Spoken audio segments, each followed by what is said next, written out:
Bonjour à tous, j'espère que vous allez bien. Cette vidéo, ça fait 3 fois que je l'enregistre. Alors, pour la petite histoire, j'ai été au cabinet hier, j'ai fait un premier enregistrement. Je suis rentrée, j'étais contente de moi. J'ai commencé à télécharger et ça n'a pas téléchargé.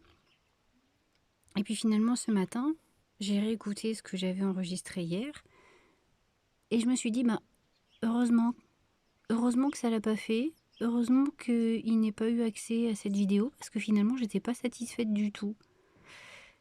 Et je me suis dit, bah voilà, c'est un petit signe du destin, comme quoi personne ne devait l'écouter, cette vidéo, et qu'il fallait que je la recommence.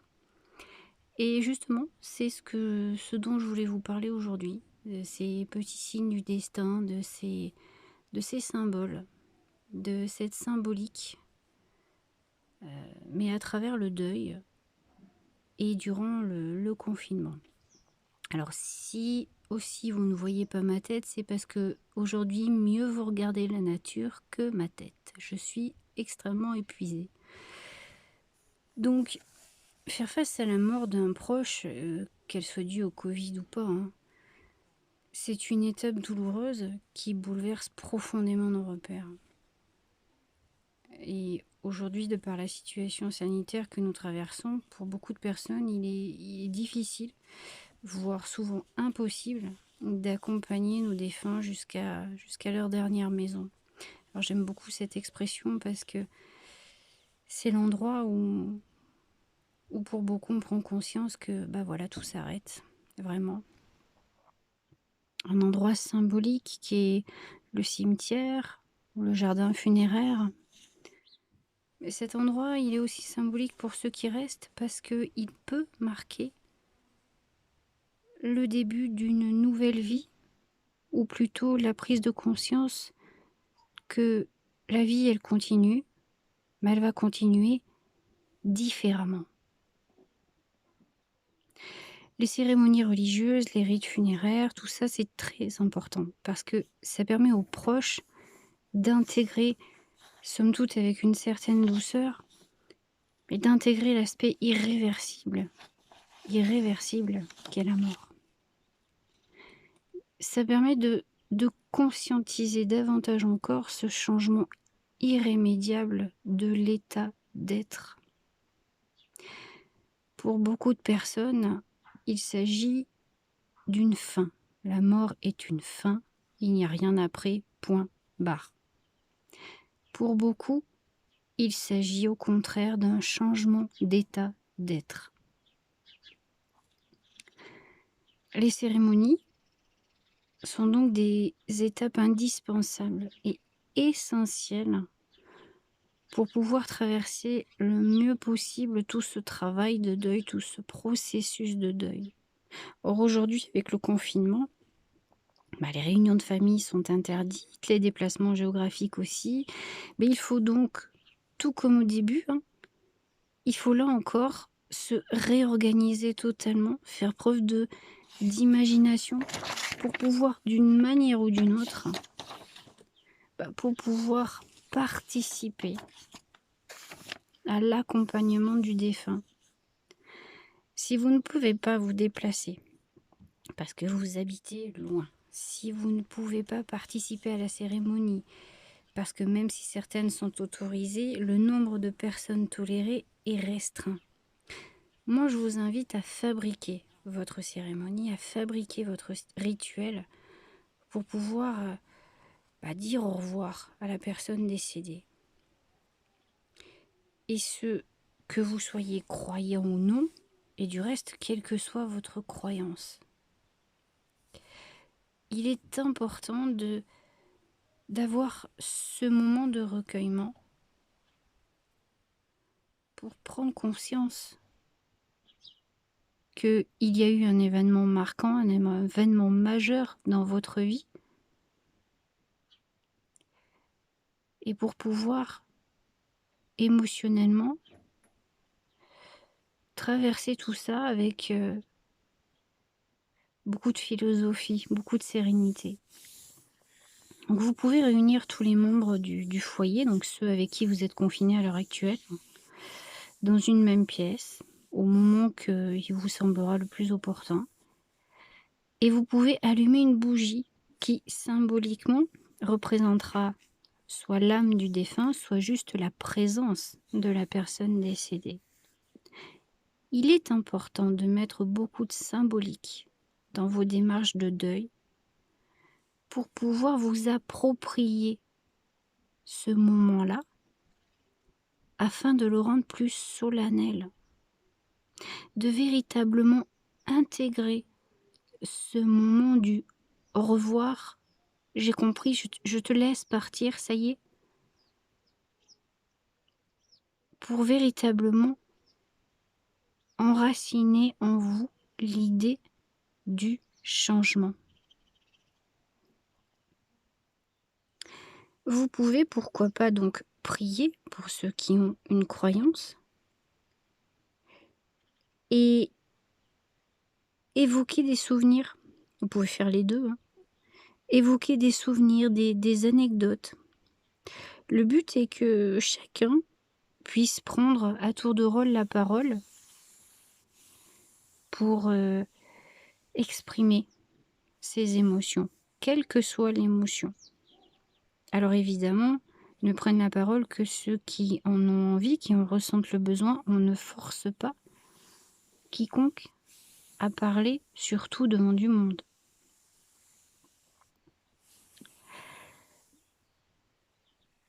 Cette évocation de la personne, elle va vous permettre pour un temps de faire revivre le disparu, le faire revivre le temps nécessaire pour vous de véritablement comprendre l'aspect irréversible de la perte, que tout ce que vous êtes en train d'évoquer sur la personne, ça fait partie du passé. Il faut maintenant ranger tout ça dans la case souvenir. Alors attention, ce n'est pas parce que la personne est décédée que vous devez lui trouver des qualités. Il y a des personnes que vous avez ressenties comme étant agréables, d'autres que vous n'avez pas du tout appréciées. Eh bien, s'il s'agit d'une personne que vous n'avez pas aimée, quelle que soit la raison, avec qui il n'y avait pas d'atome crochu, nul besoin, parce qu'elle est décédée, de lui trouver des qualités qu'elle n'a jamais eues. Dire la vérité, exprimer le juste de la personne, votre juste regard. Je sais que c'est difficile et que c'est très douloureux à entendre qu'il faut prendre conscience de la perte. En faisant ce petit rituel, en évoquant le souvenir de la personne, c'est une manière, ça peut être une manière d'empêcher les fausses illusions, d'éviter le déni quelque part.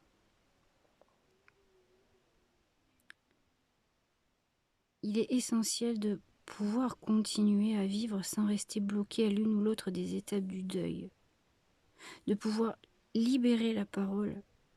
Et donc avec elle, vous savez bien, libérer la parole, c'est libérer ses émotions.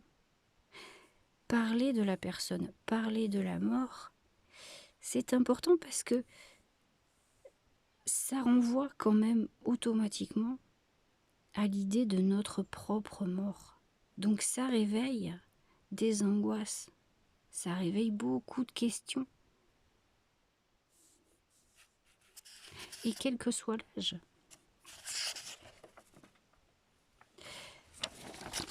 La mort, elle vient bouleverser considérablement la hiérarchie d'une famille.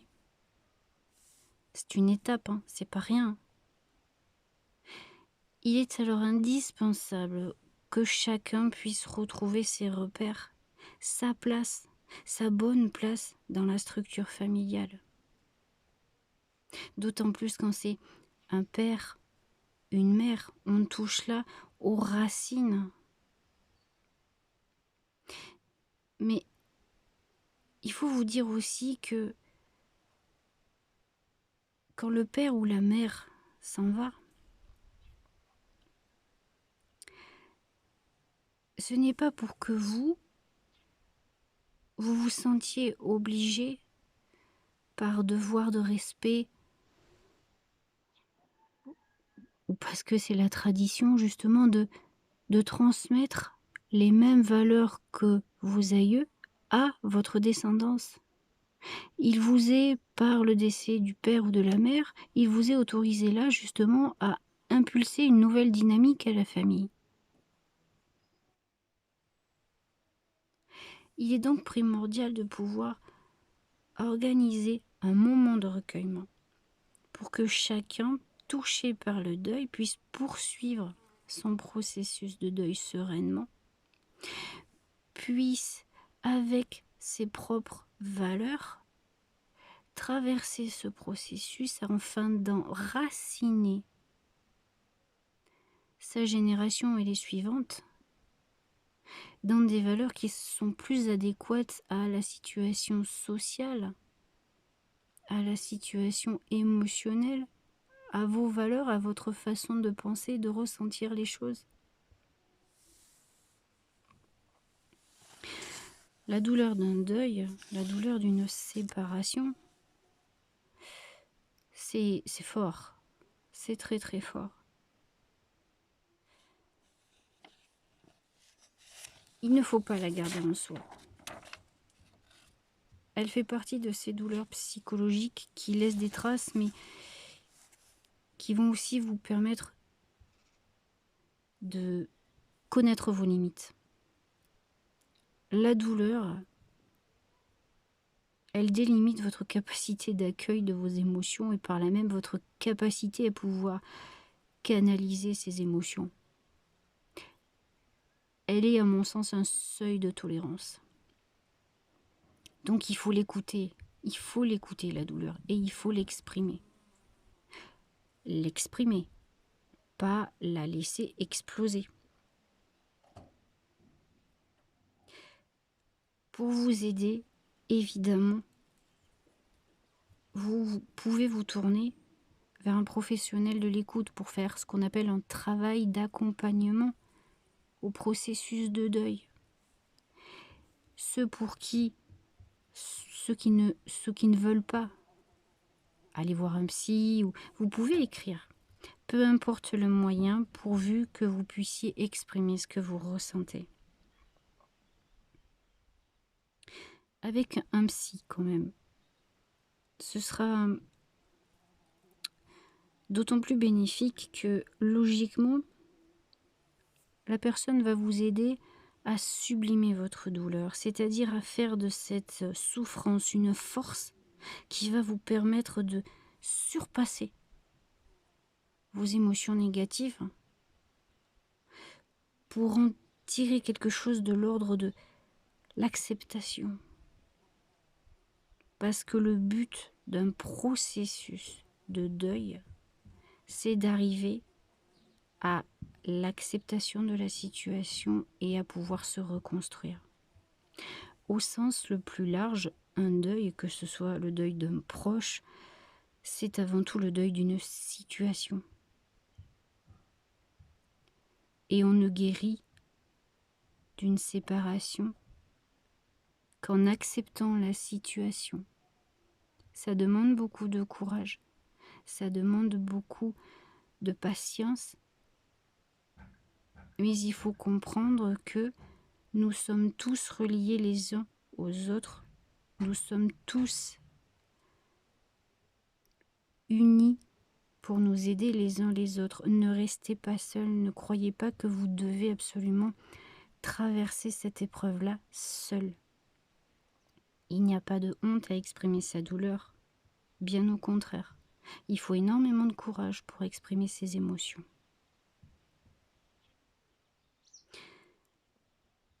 Je vous souhaite à tous une très bonne journée. Merci d'avoir pris le temps de m'écouter. Je reviendrai vers vous très vite. Et prenez soin de vous. Merci. Au revoir.